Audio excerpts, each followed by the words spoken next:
Ok, beleza. Boa noite a todos, todas. É uma alegria muito grande estar convivendo de novo com vocês, mesmo à distância.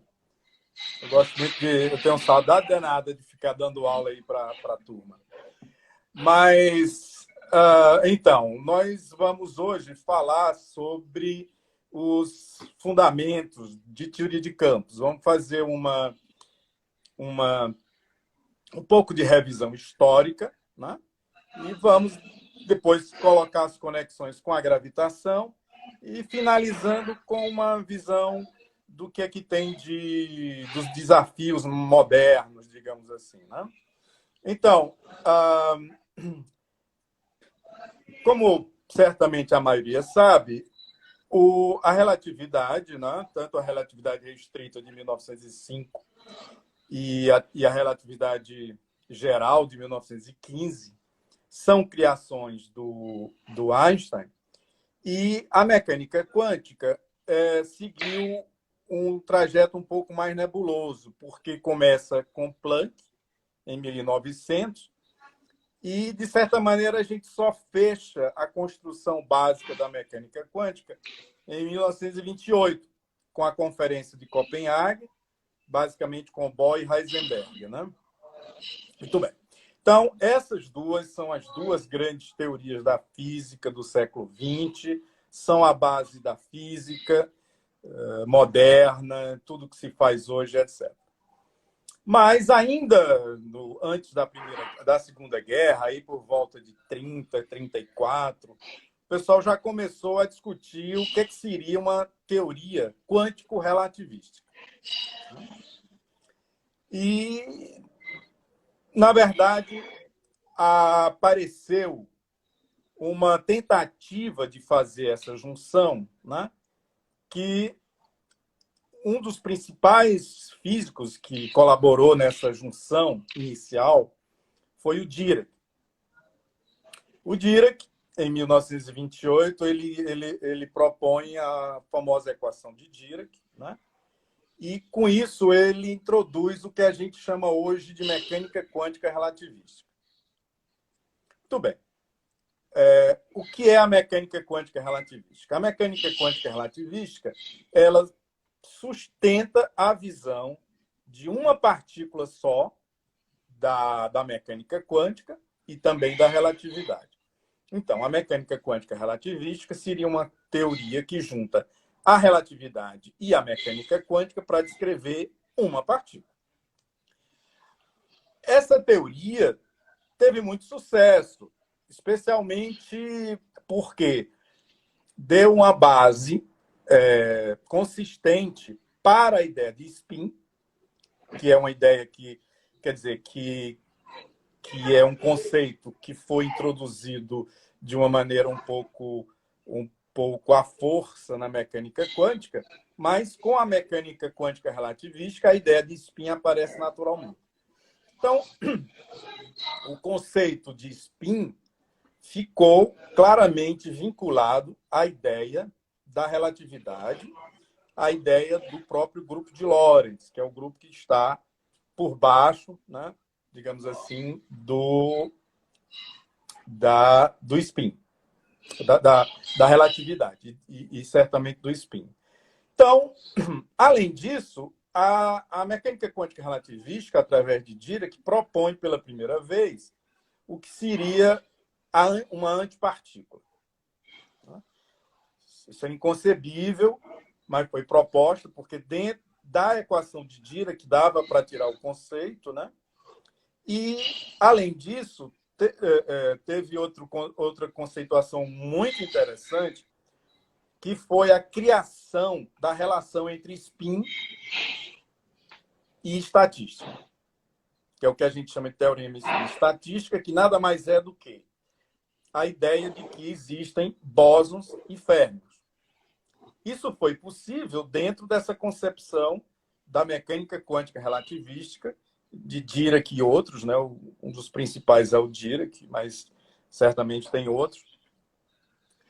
Pois bem, mas, então, até por volta de 30 e pouco, o que existia era essa mecânica quântica relativística, que, no entanto, apresentou alguns problemas graves, né?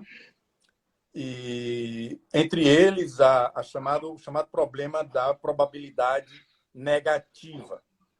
Então, uma teoria que trata de uma partícula só, e essa partícula tem probabilidade negativa, é loucura, né?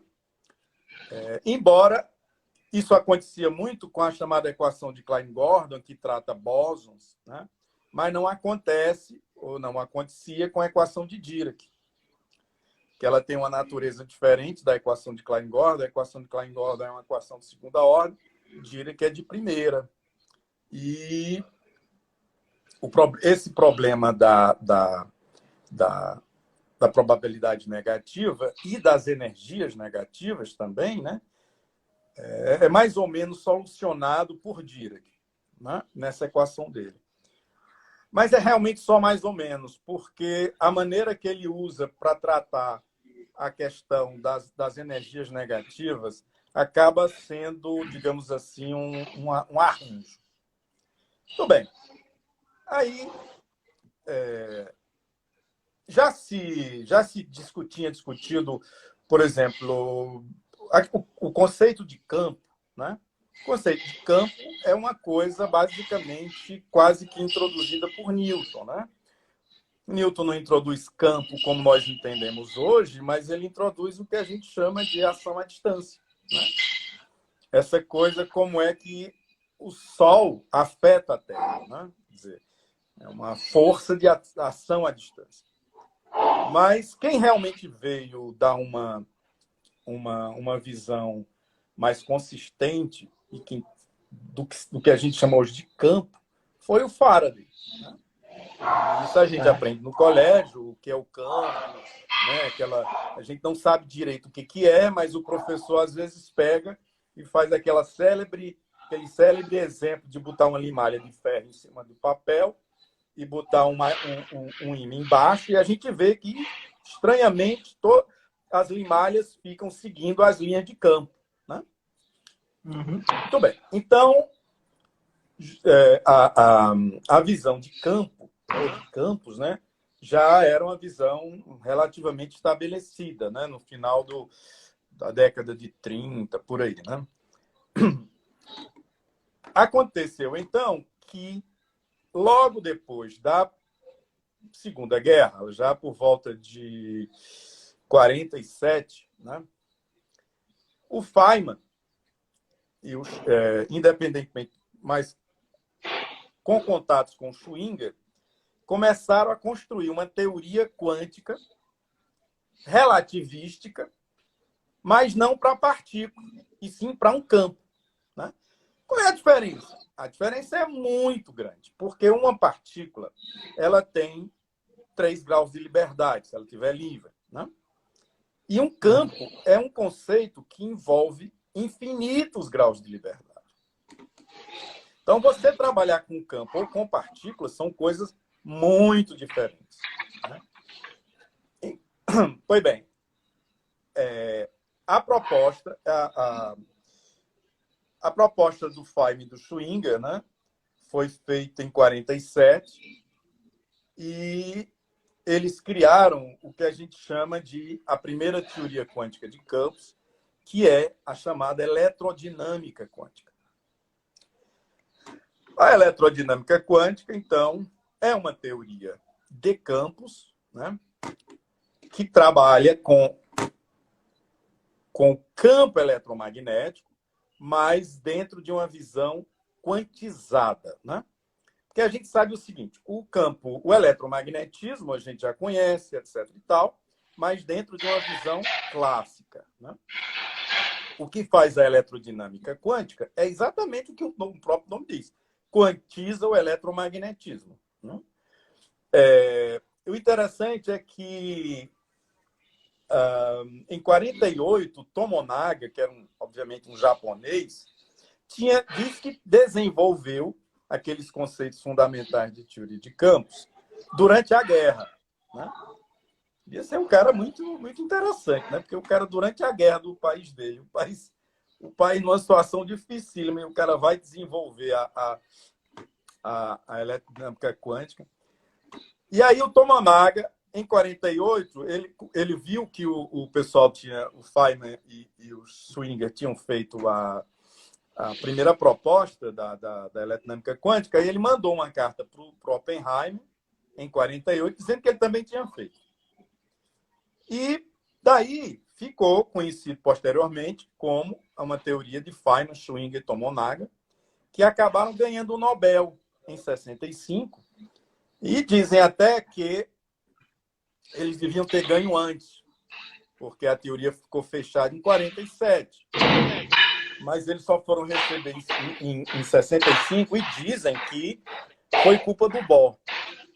O Bohr era uma figura muito influente e não gostava muito da teoria, né? A teoria quântica de campos tem umas coisas realmente estranhas. Tem um problema de infinitos, né? E para você resolver o problema desses infinitos, você precisa fazer uma coisa chamada regularização e depois fazer uma coisa renormalização. Professor, uma Oi. pergunta. Teve algum experimento que fortalecesse a eletrodinâmica quântica para eles terem ganhado esse Nobel Não, aí? nessa época não, né? Nessa época não. Na década de 50, não. Que eu realmente me lembro e não teve. Na realidade, o avanço em física de partículas, a física de partículas teve um avanço muito grande na década de 50, né? Uhum. E o pessoal começou a usar muito certas ideias dessa eletrodinâmica quântica e tal. Mas um experimento assim detonante assim, realmente eu não lembro exatamente. Mas o caso é que o Bohr, né, parece que emparedou o trabalho dos caras e acabou que o Nobel dele só saiu em 65. A eletrodinâmica quântica realmente é uma coisa brilhante, né? Hoje em dia, aliás, a gente diz que é a melhor teoria quântica de campos que existe. Pior, é a teoria da física mais precisa no sentido de coincidir o modelo teórico com o experimento, né? E o Feynman é uma figura, todo mundo devia conhecer um pouquinho da história do Feynman. O Feynman era uma figura. Tem coisa que eu não posso nem dizer aqui do que ele fazia. Peculiar, hein? O Feynman, por exemplo, era muito mulherengo. Mas, passando por cima disso, ele estudou cálculo diferencial aos 13 anos. Ele realmente era um gênio, né? E é interessante que ele é um cara bem progressista e tal. Ele, durante a guerra, a Segunda Guerra, ele foi convidado para aquele projeto Manhattan, né? Projeto A bomba de atômica, fazer né? a bomba atômica, mas ele recusou. Ele era pacifista, etc. Só que ele começou a pensar, rapaz, e se o Hitler faz? E se o Hitler faz esse negócio? Ele detestava os nazistas, etc. E aí, como é que nós vamos ficar? A mesma dúvida que o Einstein tinha, né? Vocês sabem que o Einstein apoiou, né, pediu ao presidente, escreveu uma carta para o presidente dos Estados Unidos, pedindo para os Estados Unidos investirem em fazer uma bomba atômica. Ele morria de medo de Hitler, todo mundo morria de medo, né? A gente morre de medo dessas figuras mesmo, porque eles são muito perigosos. Mas, então, depois dele fazer essa reflexão, ele resolveu participar do projeto. Então, o Feynman é um dos caras que ajudou realmente a fazer a bomba atômica americana, né? Ele tem até uma história, Coisas... né, professor? Oi? Ele tem até uma história aí que ele queria ver a explosão da bomba, aí ele botou um vidro de carro na frente para poder ver. Parece que ele foi a primeira pessoa a ver. Todo mundo com medo atrás de um vidro fosco, ele lá atrás de um vidro de carro, só para o vidro filtrar os raios UV, né? Não, o Feynman olha, o Feynman, sei não. Eu acho assim, primeiro, a maneira dele ver física. Quem já pôde ler e estudar física naquelas famosas Lectures on Feynman, né? Alguma coisa assim. São Isso. 3 volumes. ele tem uma visão, a grande ambição dele é conseguir falar de física sem usar muita equação, discutindo conceitos, etc. Né? É claro que isso dá para fazer até um certo limite, mas é muito gostoso ler essa coleção do Feynman, né? Porque ele, de repente, você vê maneiras dele explicar coisas que os livros complicam para caramba, né? Então ele já tem essa maneira, digamos assim, didática de ver a física, a ciência, né?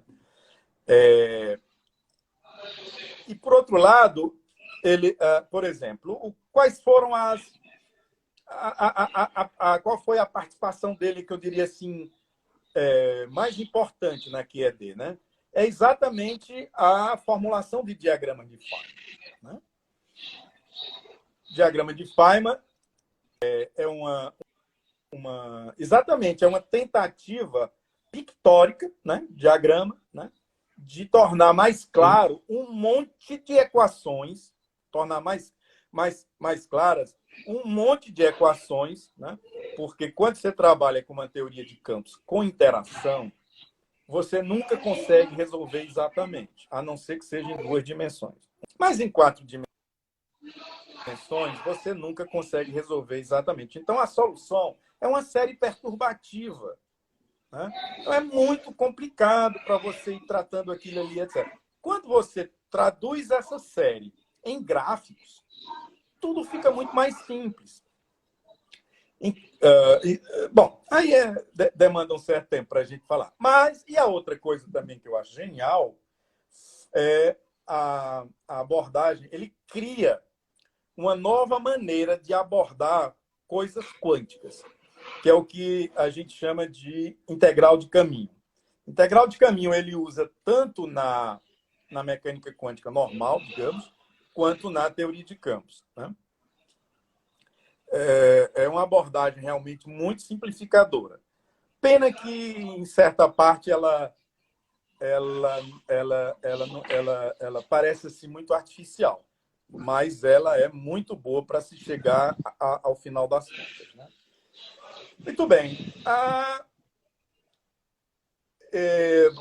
Agora, falando um pouquinho de Einstein, né, da gravitação, eu queria dizer o seguinte, eu não sei se todo mundo já sabe disso, né?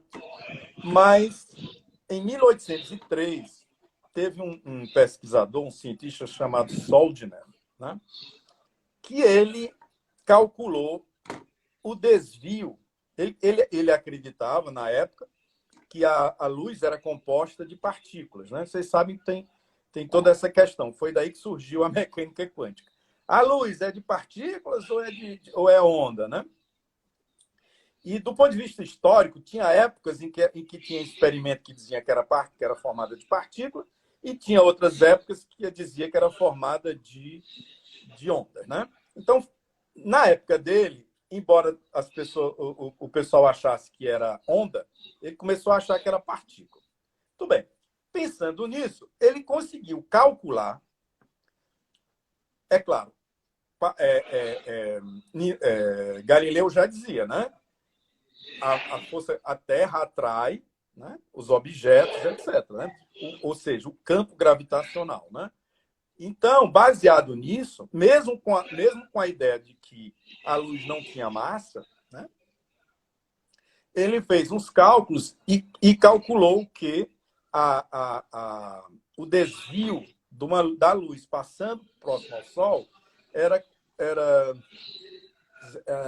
0,84 segundos. Né? Ele fez isso em 1803. Né? Não tinha nada relativístico nisso. Não tinha nada gravitacional, quer dizer, gravitacional do ponto de vista einsteiniano. Né?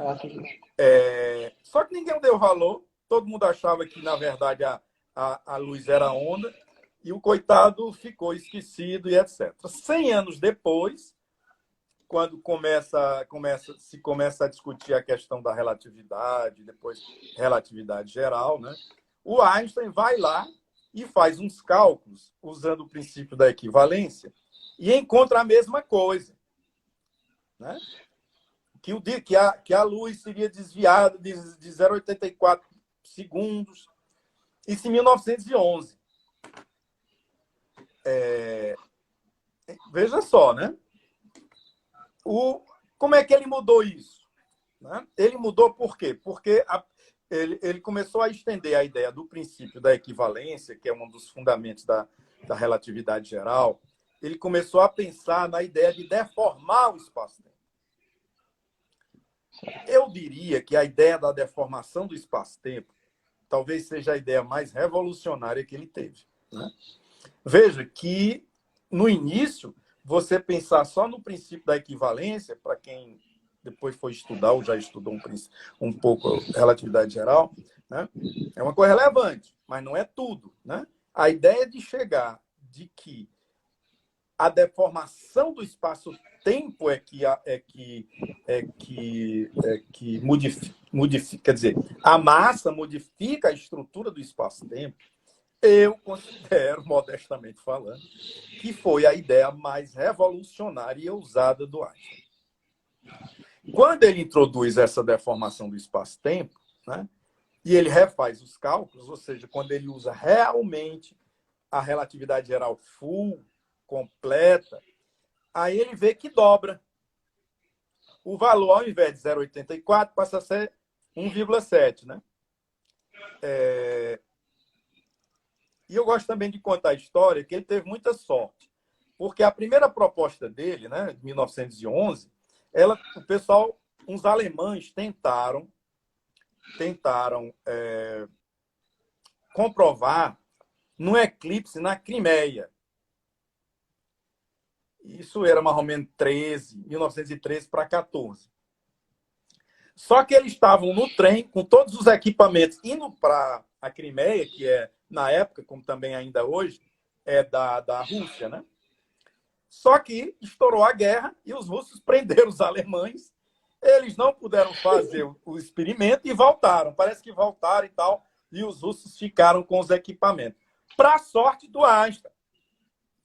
Por quê? Se os caras chegassem e fizessem os cálculos, e fizessem a observação e obtivesse 1,7, né?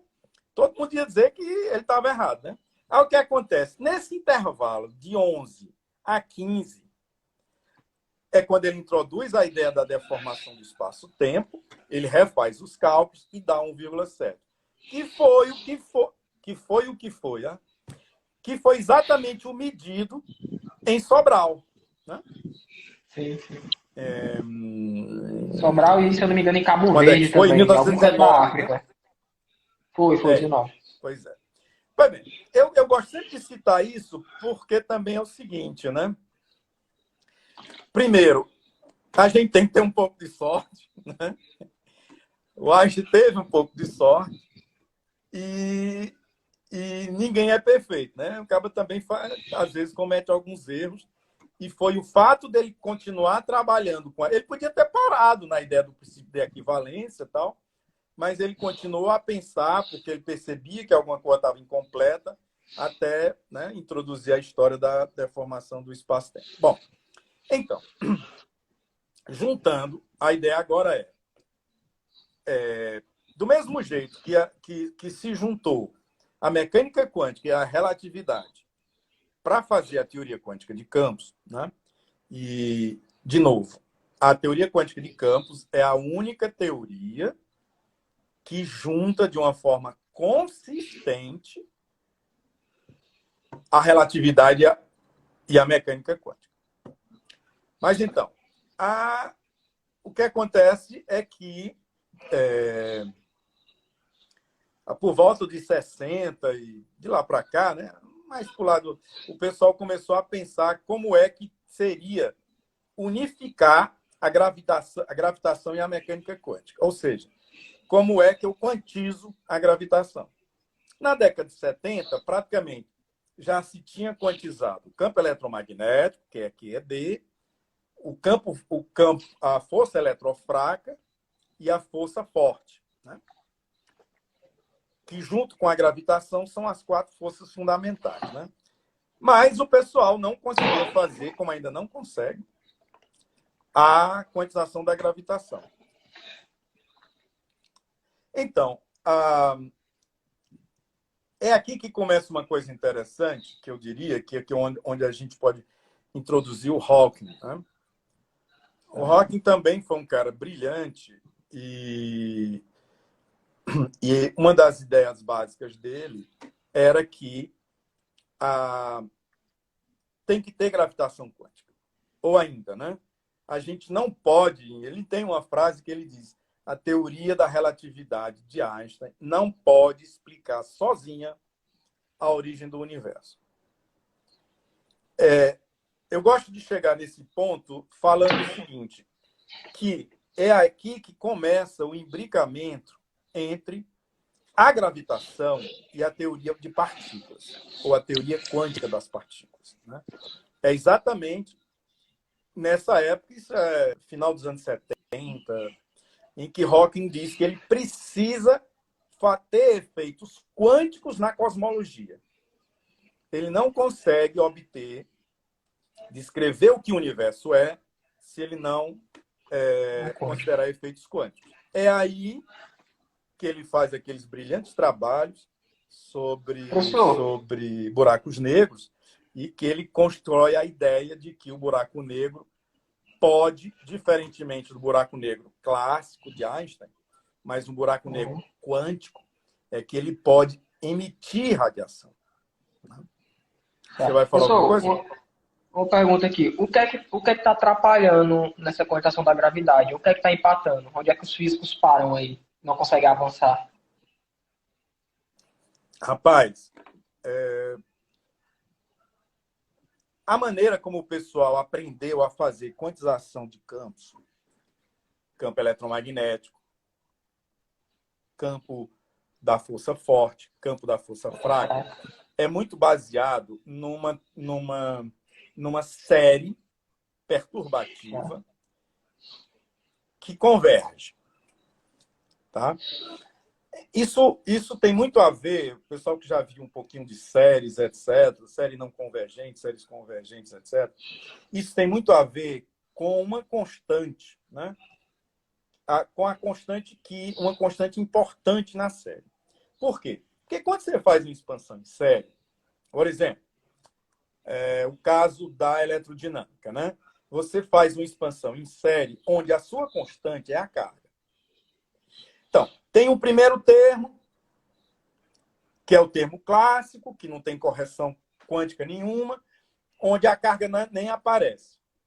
Aí vamos para o segundo termo. Aí o segundo termo é da ordem E ao quadrado. Entendeu? Vamos para o terceiro termo. É da ordem de E à quarta, coisa assim. Então, a cada vez mais que você vai introduzindo novos termos da série, esses novos termos vão ter que ter uma contribuição cada vez menor.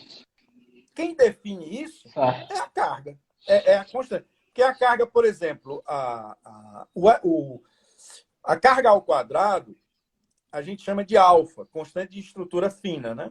Ela é 1 sobre 137. Então, 1 sobre 137, depois ao quadrado, depois ao quadrado de novo, etc., vai diminuindo, de tal maneira, não é só isso, obviamente, que ajuda a série a convergir, mas isso é muito importante. Entra numa coisa que o pessoal de teoria de campos fala de contagem de potência dos gráficos de Feynman. O que acontece é que na gravidade, a constante é maior que 1. Então, daí significa que a mesma abordagem a gente já não pode usar. Então, o problema você tem que ter uma nova formulação e o pessoal tenta, tem várias maneiras, né? E ninguém ainda conseguiu chegar conclusivamente, né? Tem a teoria de supercordas, tem a loop quantum gravity, tem a dimensões extras e Brana, né? Mundo de Branas, etc., né? E supergravidade, né? Mas nenhuma dessas conseguiu ainda realmente esse intento, né? Muita gente diz que talvez não se consiga porque a essência da gravitação é uma essência geométrica. E nisso ela é totalmente diferente das outras forças, né? Não sei. Mas ainda hoje é a grande procura, né? Mas então... Você está falando do Hawking. Sim, então, o Hawking propõe essa história de que a gente tem que colocar uma visão quântica na gravitação, que a gravitação sozinha, a gravidade de Einstein, a relatividade geral sozinha é boa, explica um monte de coisa, mas ela não é suficiente para dar uma visão de como é que o universo evoluiu, né? Como é que... Porque o universo é partícula, entendeu? E o legal nisso é que, então, a teoria de partículas, né, que até a década de 70 era completamente separada da teoria da gravitação, inclusive lá onde eu estudei, tinha o grupo, tinha o pessoal que acreditava no H cortado e os que não acreditavam, né? Então, o pessoal que não acreditava no H cortado era exatamente o pessoal de gravitação clássica, né? Mas o que acontece é que na década de 80 e 90, o pessoal de gravitação clássica começa a ver que eles têm que colocar partícula na brincadeira. Senão, não funciona. E aí aparece essa história da radiação de Hawking e milhões de outras coisas interessantes.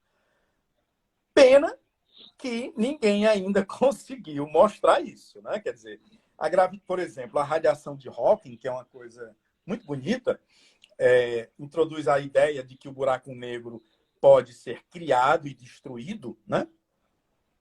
A história de criar e destruir é uma coisa que só veio aparecer na física com a teoria quântica de campos. Se você estudar toda a física, relatividade, mecânica quântica, tudo, não tem possibilidade de criar e destruir. Só aí, com a ideia isso tem muito a ver com o fato de que a teoria quântica de campos é uma teoria de infinitos graus de liberdade, né? Então, aí passa a ser uma coisa quase que natural você poder criar partículas e destruir partículas, né? Mas, então, com Hawking, a gente aprende, em princípio, né, de que você pode criar um buraco negro e destruir. É muito consistente, muito legal, mas ainda não foi encontrado experimentalmente, né? Pena, porque se tivesse sido encontrado, ele teria ganho um Nobel, né? Antes de falecer. Mas então, o que mais? Então, tem essa questão do aparecimento da moderna teoria da gravitação quântica, embora, de novo, sem comprovação experimental. É uma área em que muita gente trabalha, teoria de cordas, hoje com menos apelo, né? A própria Loop Quantum Gravity. Mas a Loop Quantum Gravity ela é uma coisa muito interessante, embora muito difícil.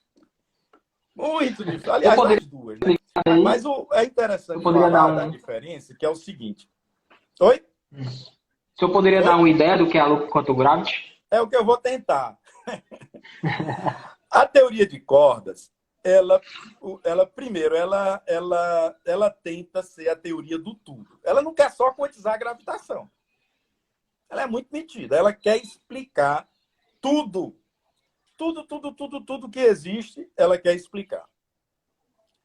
Isso é que é a famosa teoria do tudo. E aí, só que ela é construída com a ideia de partículas, né? Então, existiriam cordas, aliás, linhas, coisas...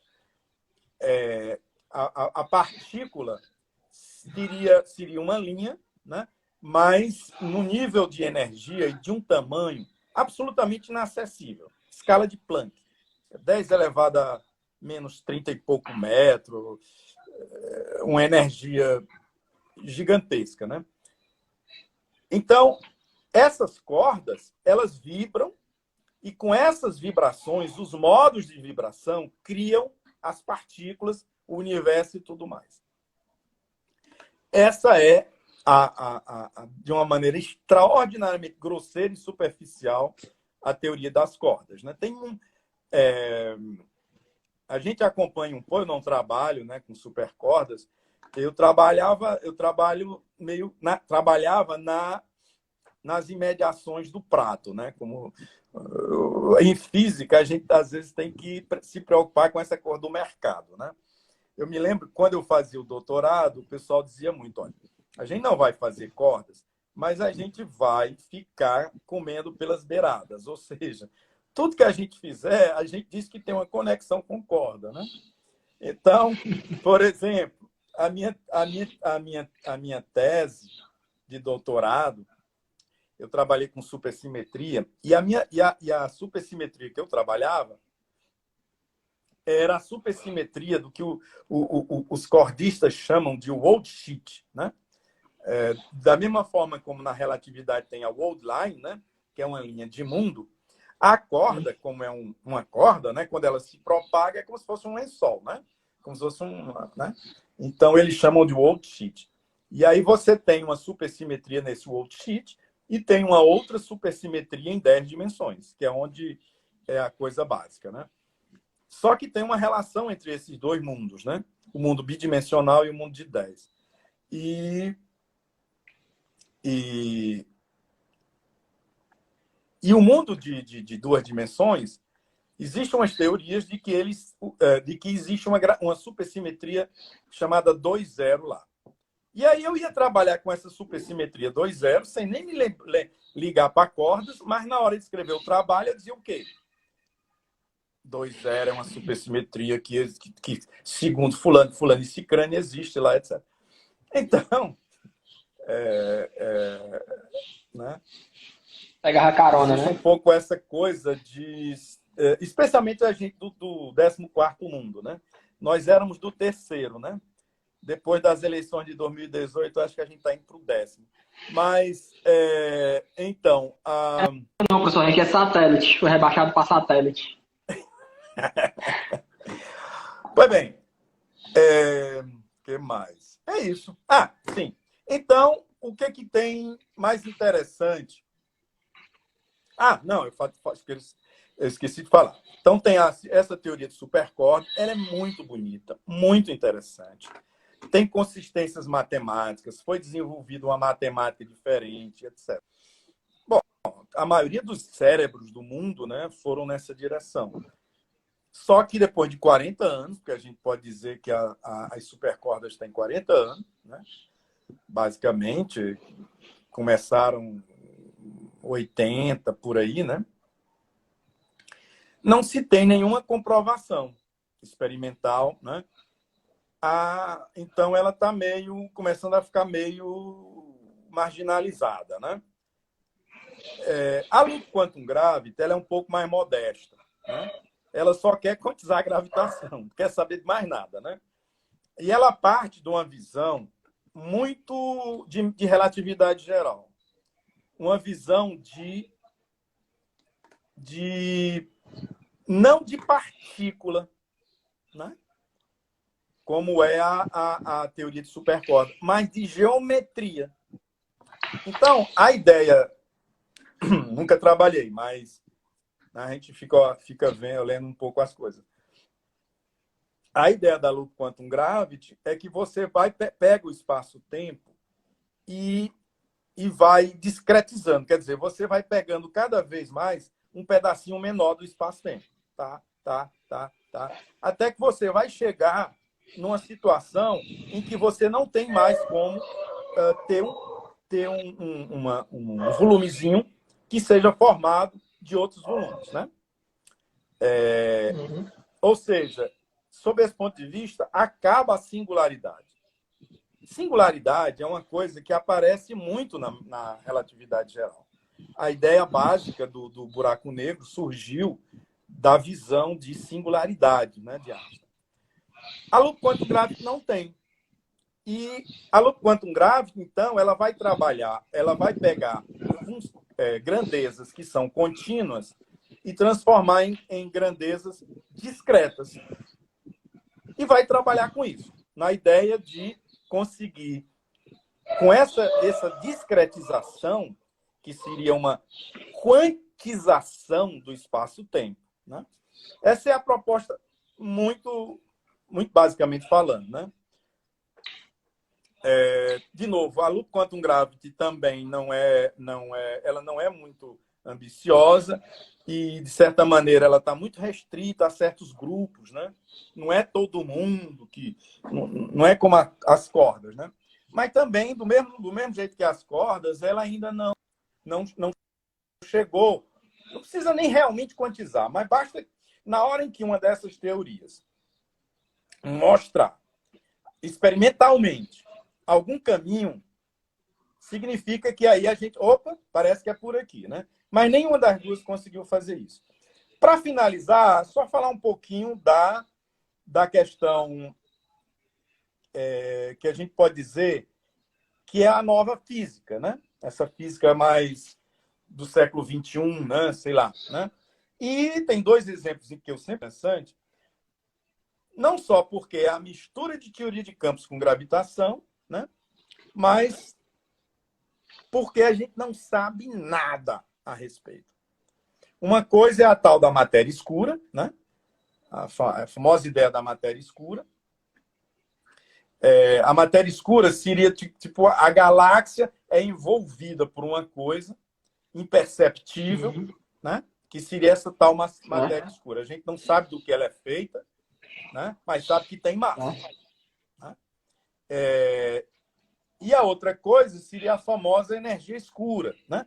A matéria escura é uma coisa que acontece em nível de galáxia. Né? Já a energia escura acontece a nível de hiperestruturas supergalácticas, né? Sei lá, uma estrutura galáctica tem um megaparsec, né? De dimensão, né? Enquanto que há uma hiperestrutura onde tem o que a gente chama de energia escura, teria gigaparsec, alguma coisa assim, né? Então, a energia escura é o que o pessoal acha que é a responsável pelo fato das galáxias estarem se afastando aceleradamente, que é um conceito do final do século XX, que contrariou o que todo mundo dizia. Uma coisa boa da física é a gente poder viver isso. Porque, por exemplo, quando eu fazia o doutorado, as galáxias se afastavam, mas não era desacelerada. Né? Já hoje, né, eu sei, quer dizer, o pessoal diz, e a gente acredita, né, por várias coisas, que elas estão acelerando. Isso é devido à energia escura. Bom, eu acho que era basicamente isso, resumidamente, que eu podia falar. E aí, se a gente quiser aí olhar alguma pergunta, as coisas... Tu disse que o pessoal mandou algumas perguntas, né? Sim, tem um bocado de pergunta aqui.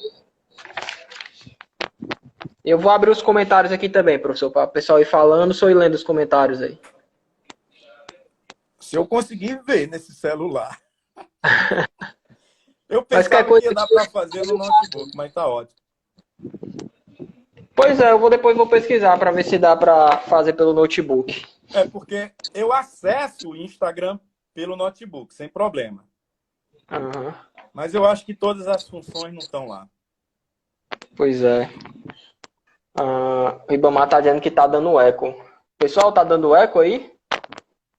Ah, parou. Não, acho que foi só na hora que eu fui trocar aqui. Vamos lá, professor. Primeira pergunta. Tem algum fenômeno que a quantia-gravitação previu e ainda não foi observado? Rapaz, dentro da minha ignorância, não, né? O que restava, por exemplo, do ponto de vista de relatividade, é claro, vamos fazer a diferença, né? Uma coisa é uma previsão que sai da estrutura fundamental da teoria, né? Ou seja, desde os primórdios, os caras já tinham feito aquelas previsões, né? Por exemplo, no caso da relatividade geral, precessão do periélio de Mercúrio. Eu já ouvi dizer que o Einstein considerava que ele falou com Deus. Ele pegou o pessoal fazia a medida da precessão classicamente e tinha uma diferença. E ninguém sabia por quê. E aí ele usou a relatividade geral e conseguiu medir exatamente aquilo. Aí dizem os biógrafos dele, dizem que quando ele conseguiu, parece que ele disse que foi assim, a maior emoção da vida dele, né? Porque ele disse que é como se ele estivesse falando com Deus, né? O cara que criou tudo. Einstein não acreditava em Deus, né? Mas eu me lembro que eu li uma época que ele dizia que ele acreditava no Deus de Spinoza, né? Que era a visão de Spinoza era que Deus não tinha esse Deus, né? Essa figura humana, mas que Deus era a harmonia do universo, né? Então essa coisa ininteligível que seria a harmonia do universo era a mesma coisa que Einstein tinha como ideia divina. Mas então, a precessão do periélio, buracos negros, né? O uso em algumas coisas de cosmologia, tudo isso foi pensado nas primeiras décadas, né? Depois da teoria da relatividade. Inclusive as famosas ondas gravitacionais. Tudo foi comprovado ao longo do resto do século XX, menos as danadas das ondas gravitacionais, que agora foram, né? Então, para dizer que tem alguma... Eu realmente, confesso, eu acho que não. Mas, como sempre, todo cientista tem que ser humilde para dizer que a gente só sabe até um pedaço, né? Então, pelo que eu creio, do ponto de vista de previsão fundamental, né, eu acho que não tem mais nada que ainda reste fazer, né? Agora, o pessoal vive montando projetos experimentais para comprovar a relatividade geral, e sempre tem alguma coisa nova, e sempre o cara chega lá e não consegue mostrar que está errado, né? Uhum. Uma outra coisa sobre isso é que, por isso que eu digo, pensando na relatividade geral como uma teoria clássica, né? Ou seja, como uma teoria que Einstein construiu, que não tem nada quântico nela, né? Agora, as coisas, quando você começa a construir a chamada gravitação quântica, né? Aí você começa a ter várias previsões, né? Mas como ainda nenhuma deu certo, né? Vamos ver o que vai acontecer, né? Sim. Massa. Professor, perguntaram aqui, recomendação de livro que mostra a conexão da TQC com a termodinâmica. Muito bem, isso aí é muito legal. É o que o pessoal chama de Statistical Field Theory, né? A teoria de campo estatístico, teoria do campo estatístico. Isso aí, hoje está um pouquinho parado, sabe? Mas isso teve uma época que era muito interessante. Por quê? Porque a teoria quântica de campos é uma teoria a temperatura zero. Não existe temperatura na teoria de campos, né? Portanto, por isso que a gente diz que é uma teoria de altas energias, né? Então, não tem como fazer uma conexão da teoria quântica de campos com a matéria condensada.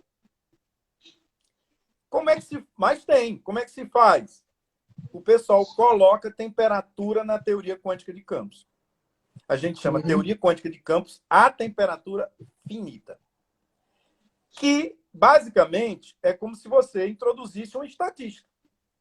Então, a famosa mecânica estatística, né, que tem a ver com as grandezas termodinâmicas, etc., ela, se você juntar ideias da física estatística com a teoria de campos, você pode chegar a aplicar para sistemas de baixas energias e para matéria condensada, tá? Então, o livro que eu sempre achei muito legal, né? Eu nunca me dediquei a ponto de, depois de um certo tempo, a gente só se preocupa que tem que publicar, senão não dá certo, né? Senão não consegue bolsa para os alunos nem nada, né? Então a gente fica, agora tem nem que publicar, publiquei, tem que né? publicar. Aí... Agora nem publiquei, né? Exato. Aí você acaba, algumas coisas que você até gosta, mas acaba ficando para lá, né? Porque você diz, bom, para eu investir nisso aí, eu vou levar um ano ou mais, né? E daí para poder publicar, né? Mas eu tenho um livro chamado Teoria de Campo a Temperatura Finita, de um cara chamado Kapusta. Esse livro é clássico. Quem quiser saber a conexão de teoria quântica de campos com matéria condensada, é o Kapusta, né? A teoria de Menibari, né? De certa maneira também. A teoria de Menibari é exatamente como o nome diz, né? Os caras não querem apelar para campo, aí apelam para um monte de corpos, né? Mas, né, tem um certo range em que ela dá certo, né? Então, o livro do Kapusta, para mim, é a Bíblia em teoria de campo a temperatura finita. O livro do Giorgio Parisi, chamado Statistical Field Theory, esse também é clássico. Quem quiser estudar uma teoria de campo com mecânica estatística, por exemplo, para fazer aplicações de estado sólido, matéria condensada, é esse rapaz. O Paris é considerado um dos papas desse negócio. Tem mais 2 livros que são mais recentes e talvez seja mais interessante, não sei. Um é Statistical Field Theory, do Itzikson e Druff, e o outro, um livro bem novo. Eu conheço assim só do pessoal dizer que é bom, né? É novo, eu nunca li, não.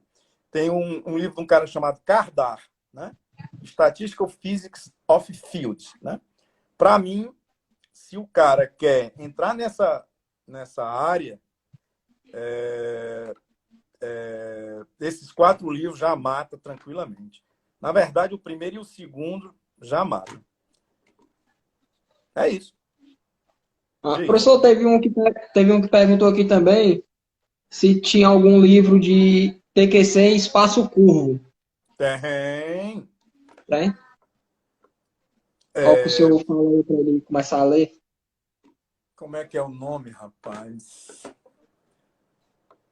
Tem um livro clássico, Davis. Mas o nome é exatamente isso, Teoria Quântica de Campos em Espaços Curvos, né? Eu acho que é o Davis, mas eu realmente não tenho certeza. É claro que tem uma diferença. Veja bem, não a gravitação quântica, né? É exatamente uma maneira de você... Porque a pergunta é muito boa, porque me lembra uma coisa. Eu esqueci de dizer, mas quando você trabalha com teoria de campos, você trabalha no que a gente chama de espaço chato, flat, né? Espaço flat. O que é que significa flat? Ele não tem curvatura. Então, se você quiser botar a gravitação, você pode dizer que a gravitação é um campo de fundo. O pessoal diz campo de background, né? Então, aí você pode fazer uma teoria num campo de fundo. Muito bem. Mas o pessoal resolveu, não, mas se a gente for mais além, for atrás de discutir uma teoria de campo onde o espaço realmente é curvo, isso tem efeitos, né? Então, é também um tema super interessante, né? E o livro realmente... não me lembro exatamente do autor, mas o título é esse aí. E eu acho que é o Davis, mas eu não tenho certeza. Tranquilo. Professor, pediram para o senhor falar dos propagadores de Feynman. Que seriam eles? Eu nunca ouvi falar. Sem quadro. Então a gente pula. Não, mas é o seguinte... Não, vamos pular não. É o seguinte. Eu já tinha dito para vocês que na TQC a gente tem sempre soluções perturbativas. Se você tiver campo livre, não tem problema nenhum. Campo livre, um feixe de elétrons, um feixe de prótons, né? São campos livres, né? Mas na hora que eu tiver interação, por exemplo, eu boto 2 feixes de partículas para baterem um no outro, né? Que é uma coisa que a teoria de campos sabe fazer muito bem. A teoria de campos ela é muito boa para estados assintóticos, né? para estados livres, né? Ela já não é tão boa, ou melhor, não vale a pena você aplicar Professor, para um um estado momentinho, discreto. um Diz. momento. A nossa live está acabando, como eu lhe expliquei lá. Aí a gente vai fechar e lhe chamar de novo, pode ser? Pode, sem problema. Eu Pronto. espero que eu saiba Porque tá, entrar. falta 10 segundos aqui para poder entrar, mas vai dar Tá certo. legal, velho. Tá legal.